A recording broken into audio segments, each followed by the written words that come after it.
ಅಧ್ಯಕ್ಷರು ವಿಶ್ವ ಪ್ರಾಣಿ ಕಲ್ಯಾಣ ಮಂಡಳಿ, ಪಶು ಪ್ರಾಣಿ ಬಲಿ ನಿರ್ಮೂಲನಾ ಜಾಗೃತಿ ಮಹಾಸಂಘ ಮತ್ತು ಬಸವ ಧರ್ಮ ಜ್ಞಾನಪೀಠ. ಬಂಧುಗಳೇ, ಇವತ್ತಿನ ಮುಖ್ಯ ವಿಷಯ ತಮಗೆ ಈಗಾಗಲೇ ಗೊತ್ತಿರೋ ಹಾಗೆ ಬಾಗಲಕೋಟೆ ಜಿಲ್ಲೆಯ ಇಳಕಲ್ ತಾಲೂಕಿನ ಗುಗ್ಗಲಮರಿಯಲ್ಲಿ ದುರ್ಗಾದೇವಿ ಜಾತ್ರೆ ಆರಂಭ ಆಗಿದೆ. ಮುಖ್ಯವಾಗಿ ನಾಳೆ ಮತ್ತು ನಾಡಿದ್ದು ಕೂಡ ಜೋರಾಗಿ ನಡೀತಕ್ಕಂಥ ಕಾರ್ಯಕ್ರಮ ಇದೆ. ಇದು ಸಾಮಾನ್ಯವಾಗಿ 3 ವರ್ಷಕ್ಕೊಮ್ಮೆ ನಡೀತಕ್ಕಂಥ ಜಾತ್ರೆ. ಈ ಹಿಂದಿನ ಜಾತ್ರೆಯಲ್ಲಿ ತಾವೆಲ್ಲರೂ ಕೂಡ ನಮ್ಗೆ ಸಹಕಾರ ಕೊಟ್ಟಿದ್ವಿ. ನಮ್ಮ ಪೊಲೀಸ್ ಇಲಾಖೆ, ಜಿಲ್ಲಾಡಳಿತ, ತಾಲೂಕು ಆಡಳಿತ ಭಾಳ ಪ್ರಯತ್ನ ಮಾಡಿ ಹೋದ ಸಾರಿ ಒಂದು ಸಾಕಷ್ಟು ಮಟ್ಟಿಗೆ ಯಶಸ್ಸನ್ನು ಗಳಿಸಿತ್ತು.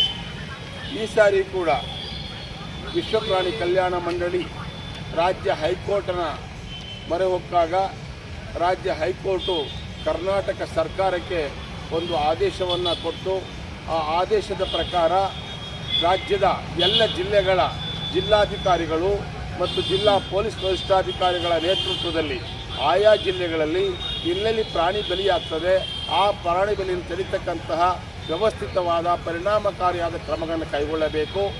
ಅದರಲ್ಲಿ ಮುಖ್ಯವಾಗಿ ಜನರ ಮನವೊಲಿಸ್ತಕ್ಕಂಥ ಕಾರ್ಯಕ್ರಮವನ್ನು ಕೂಡ ಕೈಗೊಳ್ಳಬೇಕು, ಅವೇರ್ನೆಸ್ ಕ್ಯಾಂಪ್ಸ್ ಅಂತೇಳಿ.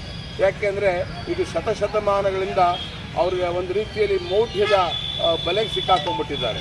ಪ್ರಾಣಿ ಬಲಿ ಕೊಟ್ಟರೆ ನಮ್ಗೆ ಒಳ್ಳೆಯದಾಗ್ತದೆ, ಇಲ್ಲದಿದ್ದರೆ ನಮಗೇನೋ ತೊಂದರೆ ಆಗ್ತದೆ ಅಂತಕ್ಕಂಥ ಒಂದು ಮೌಢ್ಯ ಅವರಲ್ಲಿ ಮನೆ ಮಾಡಿರೋದ್ರಿಂದ ಕಾನೂನಿನ ಜೊತೆಗೆ ಅವರ ಮೌಢ್ಯವನ್ನು ಪರಿವರ್ತಿಸಿ ಅವರ ಮನಸ್ಸಿನ ಪರಿವರ್ತನೆ ಮಾಡಿ ದೇವಾಲಯಗಳು ವಧಾಲಯಗಳಾಗಬಾರ್ದು, ಜಾತ್ರಾ ಪರಿಸರಗಳು ಕಟುಕರ ಕೇರಿಗಳಾಗಬಾರ್ದು, ರಕ್ತ ಮೂಳೆ ಮಾಂಸಗಳ ಆಗರವಾಗಬಾರ್ದು, ಸ್ವಚ್ಛ ಸ್ವಸ್ಥ ದಿವ್ಯ ಪರಿಸರಗಳಿಂದ ಧಾರ್ಮಿಕ ಸ್ಥಳಗಳು ಕೂಡಿರಬೇಕು ಅನ್ನೋ ಒಂದು ಆಶಯದೊಂದಿಗೆ ಕರ್ನಾಟಕ ಸರ್ಕಾರ 1959ರಲ್ಲಿ ಜಾರಿಗೆ ತಂದಂತಹ ಕರ್ನಾಟಕ ಪ್ರಾಣಿ ಬಲಿಗಳ ಪ್ರತಿಬಂಧಕ ಅಧಿನಿಯಮ ಹಾಗೂ 1900 ಯಾವುದೇ ಧಾರ್ಮಿಕ ಸ್ಥಳಗಳಲ್ಲಿ ಪ್ರಾಣಿ ಬಲಿ ಮಾಡಬಾರದು, ಬೇಟೆ ಮಾಡಬಾರ್ದು ಅಂತಕ್ಕಂಥ ಒಂದು ಕಾನೂನನ್ನು ಜಾರಿಗೆ ತಂತು. ಆ ಕಾನೂನಿನ ಪ್ರಕಾರ ಈ ಕರ್ನಾಟಕ ಸಂಪೂರ್ಣ ಪ್ರಾಣಿ ಬಲಿ ಮುಕ್ತ ರಾಜ್ಯ. ಅದು ಹಿಂದೂಗಳಿಗಿರ್ಬೋದು, ಮುಸ್ಲಿಮ್ರಿರ್ಬೋದು, ಕ್ರಿಶ್ಚಿಯನ್ ಇರ್ಬೋದು, ಯಾವುದೇ ಧಾರ್ಮಿಕ ಸ್ಥಳಗಳು, ದೇವಾಲಯ, ಮಠ, ಮಂದಿರ್, ಮಸ್ಜಿದ್, ದರ್ಗಾ, ವರಸ್ ಎಲ್ಲೂ ಕೂಡ ಯಾವುದೇ ಜೀವಹಿಂಸೆ ಆಗಬಾರ್ದು ಅಂತಕ್ಕಂಥ ಒಂದು ಕಟ್ಟುನಿಟ್ಟಿನ ಕಾನೂನನ್ನು ಜಾರಿಗೆ ತಂತು. ಈ ಕಾನೂನನ್ನು ಸ್ಟ್ರಿಕ್ಟಾಗಿ ಫಾಲೋ ಮಾಡಿ ಅಂತೇಳಿ ರಾಜ್ಯ ಸರ್ಕಾರಕ್ಕೆ, ಮುಖ್ಯ ಕಾರ್ಯದರ್ಶಿಗಳಿಗೆ, ಗೃಹ ಕಾರ್ಯದರ್ಶಿಗಳಿಗೆ ಮತ್ತು ಎಲ್ಲ ಜಿಲ್ಲೆಗಳ DC, SP ಅವರಿಗೆ ಹಾಗೂ ವಿಶೇಷವಾಗಿ ಜ್ಯೂರಿಸ್ಡಿಕ್ಷನ್ ಪೊಲೀಸ್ ಸ್ಟೇಷನ್ ಸಂಬಂಧಪಟ್ಟಂಥ ಠಾಣಾಧಿಕಾರಿಗಳಿಗೆ ವಿಶೇಷವಾದ ಆದೇಶವನ್ನು ಹೊರಡಿಸಿದೆ. ಆ ಹಿನ್ನೆಲೆಯಲ್ಲಿ ಈಗಾಗಲೇ ಬಾಗಲಕೋಟೆ ಜಿಲ್ಲಾಡಳಿತ ಪ್ರಾಣಿ ಬಲಿ ತಡೆಯಲಿಕ್ಕೆ ಏನೇನು ಬೇಕು ಮುಂಜಾಗ್ರತಾ ಕ್ರಮಗಳನ್ನು ಮಾನನೀಯ ಜಿಲ್ಲಾಧಿಕಾರಿಗಳ ನೇತೃತ್ವದಲ್ಲಿ, SP ಸಾಹೇಬರವರ ಮಾರ್ಗದರ್ಶನದಲ್ಲಿ, ಹುದುಗುದದ DYSP ಸಾಹೇಬರವರ ಮಾರ್ಗದರ್ಶನದಲ್ಲಿ, ಇಲ್ಲಿ ತಹಸೀಲ್ದಾರ್, CPI, PSI ಸಾಹೇಬರುಗಳು ಕ್ರಮ ಕೈಗೊಂಡಿದ್ದಾರೆ. ನಾವು ಅದ್ರ ಬಗ್ಗೆ ಏನು ಅಂತ ಡೀಟೇಲ್ ಅವ್ರು ಕೊಡ್ತಾರೆ, ಏನೇನು ಮಾಡಿದ್ದಾರೆ ಅಂತೇಳಿ. ನಾವು ವಿಶ್ವ ಪ್ರಾಣಿ ಕಲ್ಯಾಣ ಮಂಡಳಿ ಮತ್ತು ಕರ್ನಾಟಕ ಸರ್ಕಾರದ ವತಿಯಿಂದ, ಜಿಲ್ಲಾಡಳಿತದ ವತಿಯಿಂದ ಜನರ ಮನ ಪರಿವರ್ತನೆಗಾಗಿ ಈ ಕ್ಷಣದಿಂದಲೇ ಅಹಿಂಸಾ ಪ್ರಾಣಿದಯ ಆಧ್ಯಾತ್ಮ ಸಂದೇಶ ಯಾತ್ರೆಯನ್ನು ನಾವು ಪ್ರಾರಂಭ ಮಾಡ್ತಾ ಇದ್ದೀವಿ. ಈ ಅಹಿಂಸಾ ಪ್ರಾಣಿದಯ ಆಧ್ಯಾತ್ಮ ಸಂದೇಶ ಯಾತ್ರೆಗೆ ನಮ್ಮ ತಹಸೀಲ್ದಾರ್ ಸಾಹೇಬರು ಇರಬೇಕಾಗಿತ್ತು. ಅವರು ಅನಿವಾರ್ಯ ಕಾರಣದಿಂದ ಬೇರೆ ಕಾರ್ಯಕ್ರಮಕ್ಕೆ ಹೋಗಿರೋ ಕಾರಣಕ್ಕೋಸ್ಕರ ಇವತ್ತು ನಮ್ಮ ತಹಸೀಲ್ದಾರ್ ಆಫೀಸ್ ಅಧಿಕಾರಿಗಳು ಬಂದಿದ್ದಾರೆ ಮತ್ತು ನಮ್ಮ PSI ಸಾಹೇಬರು ಬಂದಿದ್ದಾರೆ, ನಮ್ಮ ಗುಳೇಗುಡ್ಡದ ಸಾಹೇಬರು ಕೂಡ ಬಂದಿದ್ದಾರೆ. ಅವರಿಗೆಲ್ಲ ಅನುಭವ ಆಗಿದೆ. ಈಗ ಅಲ್ಲಿ ಮಂಗಳಾದೇವಿಯಿಂದ ಜಾತ್ರೆ ದೊಡ್ಡ ಹೋರಾಟ, ಅದು ಪ್ರಾಣಿ ಬಲಿ ತಡೆ ವಿಷಯದಲ್ಲಿ ಅಲ್ಲೆಲ್ಲ ಕೆಲಸ ಮಾಡಿದ್ದಾರೆ. ಅವರೆಲ್ಲರಿಗೂ ನಾನು ಸ್ವಾಗತವನ್ನು ಬಯಸ್ತಾ ಈ ಯಾತ್ರೆ ಪ್ರಾರಂಭವಾಗ್ತಾ ಇದೆ. ಅದರ ಒಂದು ಕ್ಲಾರಿಟಿಯನ್ನು ನಿಮಗೆ ಕೊಡ್ತೇವೆ. ನಾವು ಯಾವುದೇ ಮಾಂಸಾಹಾರಿಗಳ ವಿರುದ್ಧ ನಮ್ಮ ಹೋರಾಟವನ್ನು ನಾವು ಮಾಡ್ತಾ ಇಲ್ಲ. ವೆರಿ ಕ್ಲಿಯರ್ ಕಟ್ ಇದೆ. ಕೆಲವರೇ ಅಂದರೆ ನಮಗೆ ಮಾಂಸ ತಿನ್ನಕ್ಕೆ ಬಿಡಲ್ವಾ, ಇವ್ರು ಏನು ಗಲಾಟೆ ಅಂತ, ಅದು ಪ್ರಶ್ನೆನೇ ಇರಲಿಲ್ಲ. ಮಾಂಸಾಹಾರದ ಪ್ರಶ್ನೆ ಇರಲಿಲ್ಲ. ಎರಡನೇದು, ನಾವು ಯಾವುದೇ ಧಾರ್ಮಿಕ ಭಾವನೆಗಳ ವಿರುದ್ಧ, ಅವರ ಶ್ರದ್ಧೆಗಳ ವಿರುದ್ಧ ನಾವು ಪ್ರಶ್ನೆ ಮಾಡ್ತಾ ಇಲ್ಲ ಅಥವಾ ಕ್ವಶನ್ ಮಾಡ್ತಾ ಇಲ್ಲ. ಅಲ್ಲಿರೋದೇನೆಂದರೆ, ನೀವೇನೇ ಆಚರಣೆ ಮಾಡಿದ್ರು ಈ ರಾಜ್ಯದ, ಈ ದೇಶದ ಕಾನೂನಿನ ಚೌಕಟ್ಟಿನೊಳಗೆ, ಈ ದೇಶದ ನ್ಯಾಯಾಲಯಗಳ ಆದೇಶಗಳ ಚೌಕಟ್ಟಿನೊಳಗೆ ನೀವು ಹಬ್ಬಗಳನ್ನು ಮಾಡಿ, ಧಾರ್ಮಿಕ ಆಚರಣೆ ಮಾಡಿ ಅನ್ನುವತಕ್ಕಂಥ ಒಂದು ಜಾಗೃತಿಯನ್ನು ಈ ಹೊತ್ತು ನಾವು ಇಲ್ಲಿ ಮೂಡಿಸ್ತಾ ಇದ್ದೀವಿ. ಕಾನೂನು ಕೂಡ ಅದೇ ಹೇಳ್ತಾ ಇರೋದು, ನೀವು ಮಾಡಿ.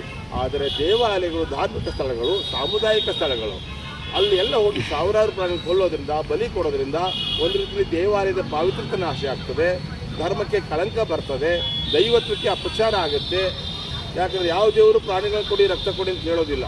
ಸ್ವತಃ ಈ ಭಾಗದ ಮಹಾಗುರು ವಿಶ್ವಗುರು ಬಸವಣ್ಣವರು ಕ್ಲಿಯರಾಗಿ ಹೇಳಿದ್ದಾರೆ, ದಯವಿಲ್ಲದ ಧರ್ಮ ಅದಾವುದು, ದಯವೇ ಧರ್ಮದ ಮೂಲ, ದಯವಿರಬೇಕು ಸಕಲ ಪ್ರಾಣಿಗಳೆಲ್ಲರಲ್ಲಿ, ದಯವಿಲ್ಲದವರ ಮೆಚ್ಚ ನಮ್ಮ ಕೂಡಲ ಸಂಗಮ ದೇವ ಅಂತ ಹೇಳುವುದರ ಜೊತೆಗೆ ಕುರಿ ಬೇಡ, ಮರಿ ಬೇಡ, ಬರಿದೆ ಪತ್ರೆ ಪುಷ್ಪ ಸಾಕು ಅಂತ ಎಷ್ಟು ಕ್ಲಿಯರಾಗಿ ಕೊಟ್ಟಿದ್ದಾರೆ.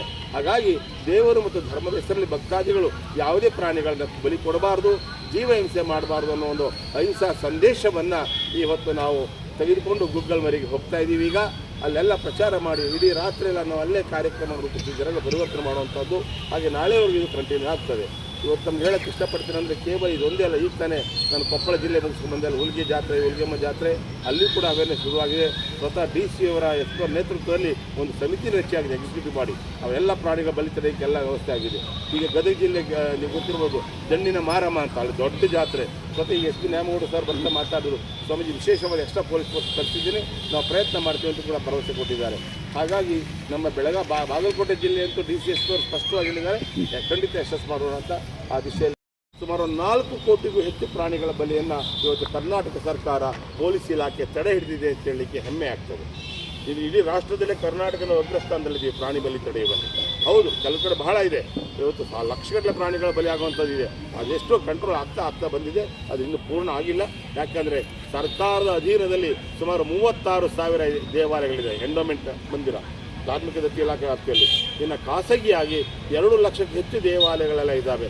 ಆ ದಿಶೆಯಲ್ಲಿ ಇನ್ನು ಹೆಚ್ಚಿನ ಪ್ರಯತ್ನ ನಾವು ಮಾಡೋದ್ರ ಮೂಲಕ ಜನಮಾನಸ ಪರಿವರ್ತನೆ ಮಾಡಿ ಕರ್ನಾಟಕವನ್ನು ಪ್ರಾಣಿ ಬಲಿ ಮುಕ್ತ ರಾಜ್ಯವನ್ನಾಗಿ ಮಾಡೋಣ ಅನ್ನೋ ಒಂದು ಆಶಯದೊಂದಿಗೆ ಈ ನಮ್ಮ ಕಾರ್ಯಕ್ಷೇತ್ರ ಕೇವಲ ಕರ್ನಾಟಕವಲ್ಲ, ಭಾರತವಷ್ಟೇ ಅಲ್ಲದೆ ನೇಪಾಳ ಮುಂತಾದ ಬೇರೆ ಬೇರೆ ರಾಷ್ಟ್ರಗಳಲ್ಲಿ ಕೂಡ ಈ ಪ್ರಾಣಿ ಬಲಿ ತಡೆ ಕಾರ್ಯವನ್ನು ಮಾಡ್ತಾ ಇದ್ದೇವೆ. ಅದಕ್ಕೆ ತಮ್ಮೆಲ್ಲರ ಸಹಕಾರ ನಮಗೆ ಸಿಗ್ತಾ ಇದೆ.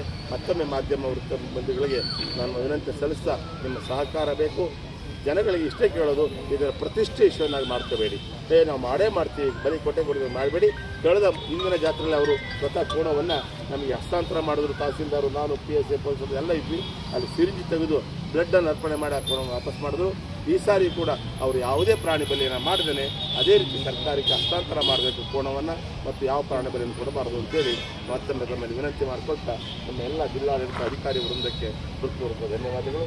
ಈಗ ಅಹಿಂಸಾ ಪ್ರಾಣಿ ಆಧ್ಯಾತ್ಮಿಕ ಸಂದೇಶ ವಿವರವಾಗಿ ಹೇಳಿದ ಹಾಗೆ ಗುಗ್ಗಲಮರಿ ದುರ್ಗಾದೇವಿ ಜಾತ್ರೆ ನಿಮಿತ್ತವಾಗಿ ಅಲ್ಲಿ ಪ್ರಾಣಿ ಬಲಿ ಆಗದೇ ಇರುವಂತೆ ಜಿಲ್ಲಾಡಳಿತದ ಮುಖಾಂತರ ನಮ್ಮ SP ಸಾಹೇಬರು ಮತ್ತು DC ಸಾಹೇಬರ ಮಾರ್ಗದರ್ಶನ ಮೇರೆಗೆ ಸುಮಾರು 2 ದಿನದ ಹಿಂದುಗಡೆ ನಾವಿರ್ಬೋದು, ತಹಸೀಲ್ದಾರ್ ಸಾಹೇಬರು ಹೋಗಿ ಊರಿನ ಹಿರಿಯರ ಸಮ್ಮುಖದಲ್ಲಿ ಮತ್ತು ದೇವಸ್ಥಾನದ ಆಡಳಿತ ಮಂಡಳಿಯಿಂದ ನಾವು ಮೀಟಿಂಗ್ ಮಾಡಿ ಈ ಥರ ಯಾವುದೇ ರೀತಿ ಆಗದಂತೆ ನಾವು ಈಗ ಆಲ್ರೆಡಿ ಒಂದು ಅವರಿಗೆ ಶಾಂತಿ ಸಭೆಯನ್ನು ಮಾಡಿದ್ದೀವಿ. ಅದ್ರ ಜೊತೆಗೆ ಎಚ್ಚರಿಕೆಯನ್ನು ಕೂಡ ಕೊಟ್ಟಿದ್ದೀವಿ. ಇದಲ್ಲದೆ ಈ ಹೋದ ಜಾತ್ರೆಯಲ್ಲಿ ಮಾನ್ಯ ಸ್ವಾಮೀಜಿಯವರ ಮುಖಾಂತರ ಏನು ಕೋಣವನ್ನು ಇವರಿಗೆ ಹಸ್ತಾಂತರ ಮಾಡಿ ಏನು ಸರಿ ಮುಖಾಂತರ ತೆಗೆದ ಒಂದು ದೇವಸ್ಥಾನಕ್ಕೆ ಅರ್ಪಣೆ ಮಾಡ್ತಾರೆ, ಅಷ್ಟು ಬಿಟ್ಟು ನಾವು ಮತ್ತೇನು ಮಾಡೋಂಗಿಲ್ಲ. ಈಗ ಆಲ್ರೆಡಿ ಅವರು ಮಾತು ಕೊಟ್ಟಾರೆ, ಅದರ ಪ್ರಕಾರ ಆಗಬೇಕಂತ ಒಂದು ವಿಶ್ವಾಸ ಇತ್ತು. ಮತ್ತು ಅದನ್ನು ಬಿಟ್ಟು ಜಾಸ್ತಿ ಮಾಡ್ಲಿಕ್ಕೆ ನಾವು ಬಿಡೋಂಗಿಲ್ಲ. ಅದನ್ನು ಮೀರಿ ಕಾನೂನು ಚೌಕಟ್ಟು ಬಿಟ್ಟು ಏನಾರ ಹೊರಗಡೆ ಹೊರಡಿತ್ತಂದ್ರೆ ಅದ್ರ ಮೇಲೆ ಕ್ರಮ ಜರುಗಿಸೋ ಕೆಲಸ ನಾವು ಖಂಡಿತ ಮಾಡ್ತೀವಿ. ಬೇಡ ಬೇಡ ಬೇಡ ಬೇಡ ಬೇಡ ಗುಗ್ಗಲಮರಿ ಜಾತ್ರೆಯಲ್ಲಿ ಬೇಡ ಬೇಡ, ಗುಗ್ಗಲಮರಿ ದುರ್ಗಾದೇವಿ ಜಾತ್ರೆಯಲ್ಲಿ ಬೇಡ ಬೇಡ. ನಿಲ್ಲಲಿ ನಿಲ್ಲಲಿ ನಿಲ್ಲಲಿ ನಿಲ್ಲಲಿ.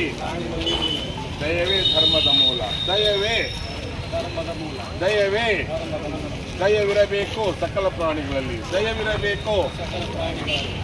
ಬಂಧುಗಳೇ, ಈಗ ಇಷ್ಟು ಹೇಳಿ ಕೊನೆಯದಾಗಿ ಒಂದು ಮಾತು ನಿಮ್ಮೆಲ್ಲರ ಗಮನಕ್ಕೆ. ಭಾರತ ಸಂವಿಧಾನ ಆರ್ಟಿಕಲ್ 51 ಏನಲ್ಲಿ ಸ್ಪಷ್ಟವಾದಂಥ ಒಂದು ನಿರ್ದೇಶನವನ್ನು ಕೊಟ್ಟಿದೆ. The fundamental duty of every citizen of India is to have compassion to all living creatures.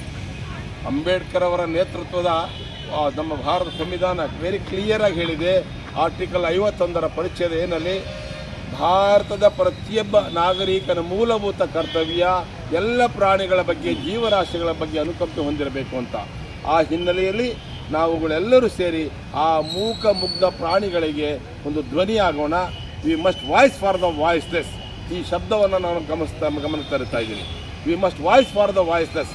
ಮಾತು ಬಾರದ ಆ ಮೂಕ ಮುಗ್ಧ ಪ್ರಾಣಿಗಳಿಗೆ ದೇವರು ಕೊಟ್ಟಂಥ ಅಧಿಕಾರ, ಜೊತೆಗೆ ನಮ್ಮ ಸಂವಿಧಾನ ಕೊಟ್ಟ ಅಧಿಕಾರ, ಕಾನೂನು ಕೊಟ್ಟ ಅಧಿಕಾರ ಮತ್ತು ಹೈಕೋರ್ಟ್ ಆದೇಶಗಳು, ನ್ಯಾಯಾಲಯಗಳು ಕೊಟ್ಟಂಥ ಅಧಿಕಾರವನ್ನು ಅವಕ್ಕೆ ಪಾಲನೆ ತೊಗೊಳಕ್ಕೆ ಬರ್ತಾ ಇಲ್ಲ. ಆ ಅಧಿಕಾರವನ್ನು ಕೊಡಿಸ್ತಕ್ಕಂಥ ಕೆಲಸವನ್ನು ಮಾಧ್ಯಮ ಮಿತ್ರರು, ನಮ್ಮ ಅಧಿಕಾರಿಗಳಿಂದ ಮತ್ತು ನಾವೆಲ್ಲರೂ ಸೇರಿ ಮಾಡಬೇಕು ಅಂತಕ್ಕಂಥ ಒಂದು ವಿನಂತಿಯನ್ನು ಮಾಡ್ತೀನಿ. ಇದು ಒಂದು voice for voiceless for animals and voice for voiceless for goddess. ಇವತ್ತು ದೇವಾಲಯಗಳು, ಅದು ಯಾವುದೇ ದೇವರಿರಲಿ, ಆ ದೇವರುಗಳು ಕೂಡ ವಾಯ್ಸ್ಲೆಸ್ ಆಗಿದ್ದಾವೆ. ಅವ್ರ ಮುಂದೆ ಹೋಗಿ ಪ್ರಾಣಿಗಳನ್ನು ಕಡಿತಾರೆ, ರಕ್ತ ಹರಿಸ್ತಾರೆ, ಹೆಂಡ ಸರಾಯಿ ಕುಡಿತಾರೆ. ನೋಡೋಕ್ಕಾಗಲ್ಲ. ಹುಲಿಗೆ ಮೂಗು ನೋಡಿ, ಬೇರೆ ಕಡೆ ನೋಡಿ, ಬಹಳ ಅಸಹ್ಯ ಆಗ್ತದೆ. ಇಷ್ಟಾದರೂ ಕೂಡ ಆ ದೇವತೆಗಳು ಏನು ಮಾಡುತ್ತಾ ಇಲ್ಲಿ ಮೌನವಾಗಿದ್ದಾವೆ. ಯಾಕಂದರೆ ಆ ದೈವಿ ಶಕ್ತಿ ಯಾರು ಬಂದು ಓಪನ್ ಆಗಿ ಏನು ಹೇಳಲ್ಲ. So we must voice for the voice for all goddess. ಕಾನೂನು ಮಾಡಿರೋದೇನಕ್ಕೆ? ಮಾತು ಬಾರದ ದೇವಾಲಯಗಳಿಗೆ ಪಾವಿತ್ರತೆ ಕಾಪಾಡಲಿಕ್ಕೆ ಕಾನೂನು ಅಂತ. ಹಾಗಾಗಿ ನಾವು ಧಾರ್ಮಿಕ ಸ್ಥಳಗಳ ಪಾವಿತ್ರತೆಯನ್ನು ಕಾಪಾಡಲಿಕ್ಕೆ, ಮೂಕ ಪ್ರಾಣಿಗಳ ಜೀವವನ್ನು ಉಳಿಸಲಿಕ್ಕೆ ನಾವೆಲ್ಲರೂ ಸೇರಿ ಈ ಪ್ರಾಣಿ ಬಲಿ ಮುಕ್ತ ಅಭಿಯಾನವನ್ನು ಕೈಗೊಂಡಿದ್ದೇವೆ. ಅದಕ್ಕೆ ಮಾಧ್ಯಮದವರು ಸಹಕಾರ ಕೊಟ್ಟಿದ್ದಾರೆ. ಗದಗ ಜಿಲ್ಲೆ ಬೊಮ್ಮಸಾಗರದಲ್ಲಿ ಸುಮಾರು 10ರಿಂದ 11,000 ಕೋಣಗಳೇನು ಬಲಿ ಆಗ್ತಾಯಿತ್ತು, 70ರಿಂದ 80,000 ಪ್ರಾಣಿಗಳ ಕಗ್ಗೊಲೆ ಆಗ್ತಾಯಿತ್ತು, ದೇವರ ಹೆಸರಲ್ಲಿ ಮರ್ಡರ್ ಆಗ್ತಾಯಿತ್ತು. ಅದನ್ನು ಮೊಟ್ಟ ಮೊದಲು ದನಿ ಎತ್ತಿ ನಿಂತಿದ್ದವರು ನಮ್ಮ ಮಾಧ್ಯಮ ಮಿತ್ರರು. ಹುಬ್ಬಳ್ಳಿ ಎಲ್ಲ ಹಿರಿಯ ಪತ್ರಕರ್ತರು ಎದ್ದು ತಮ್ಮ ಪ್ರಾಣಿ ಬಲಿ ತಡೆ ಆಂದೋಲನ ಕೈಗೊಂಡು ಸ್ವತಃ ಅವರೇ ಹೋರಾಟಕ್ಕೆ ಯುದ್ಧ ಮಾಡಿ ಆ ಕೋಣ ಬಲಿಗಳನ್ನು ನಿಲ್ಲಿಸಿರೋದು ಅದು ಇತಿಹಾಸ. ಹಾಗಾಗಿ ಅಂದಿನಿಂದ ಈ ಪ್ರಾಣಿ ಬಲಿ ತಡೆ ಆಂದೋಲನ ಸ್ಟಾರ್ಟ್ ಆಗಿದೆ. ಎಲ್ಲ ಕಡೆ ಮಾಧ್ಯಮದವರು ಸಹಕಾರ ಕೊಡ್ತಾ ಇದ್ದಾರೆ. ಮತ್ತೊಮ್ಮೆ ಮಾಧ್ಯಮದವರಿಗೆ ವಂದನೆ ಸಲ್ಲಿಸಿ ನಮ್ಮ ಪ್ರಾಣಿ ಬಲಿ ತಡೆ ಜಾಗೃತಿ ಅಭಿಯಾನ ಈಗ ಮತ್ತೆ ಗುಗ್ಗಲ್ ಮರಿ ಕಡೆ ಪ್ರಯಾಣ ಬೆಳೆಸ್ತಾರೆ. ಸರ್ವರಿಗೂ